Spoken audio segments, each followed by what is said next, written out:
So this training module that we came up, it's a 5 full-day module. We kind of work together with the lecturers to incorporate what they are covering in school as well, to make it more relevant to what they're actually learning in schools. We started from a small number of students, and slowly we see that it's only fair that we expose all the students to this, so that in the future it may give them more options in the industry. Cream the whole face already, right? Powder slightly. This makeup thing actually helps us to understand a lot better about our human body. So next time when we do computer graphics, it's a lot easier. If I were to relate it back to my course, we do it in CG. So to have it look realistic, it's really hard. But then I find that when I have to do it with my own hands, it's even harder because I have to visualize where the shadows are, the highlights are. We're going to leave him skin toned. From here, you can actually deepen the eyes, make him look a little bit more sunken. The most intensive would be the last 2 days where we actually add on the prosthetic application, which is not taught in schools yet at the moment, working with prosthetics.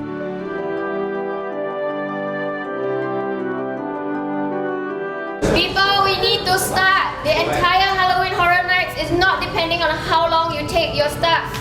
This year, we have a lot of pale faces, very contoured looks, very deep sunken eyes. So we've been training the students to do that kind of makeup as a base, right? So at least they can help the senior artists with that as well.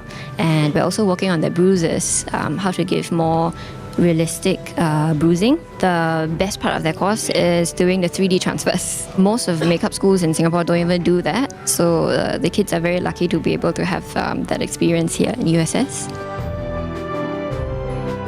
Since I've never done it before, I find it quite challenging, especially from being in a media kind of course, because we do more computer stuff than actual hands-on practical things. Shockingly, I'm actually very pleased with the boys. I think because of the way we explain it, we do it in a very technical way. So it makes them feel the facial structure. So you got your cheekbones, and then when you move your fingers down, you feel the hollow of the cheekbones. So from there, that's where you would put your placements for your contouring. So I think with that kind of very technical explanation, it's easier for them to catch rather than by feeling. Oh, you want the face to look slimmer, but for them it doesn't register, it doesn't make sense. So some of them, I tease them, I say, well, you practice this at home on yourself, is it? Some of them are actually good in art. So if you have a flair for art, you can draw. This comes quite naturally. Yeah, so quite a few of the boys can draw, so we're actually quite okay with that. For the girls, maybe the knowledge of brushes are there, so they know the bigger brush gives you a wider finish, so the blending is a bit better from there. The boys might be a bit lost with the brushes, but they make up for that with the use of sponges, fingers.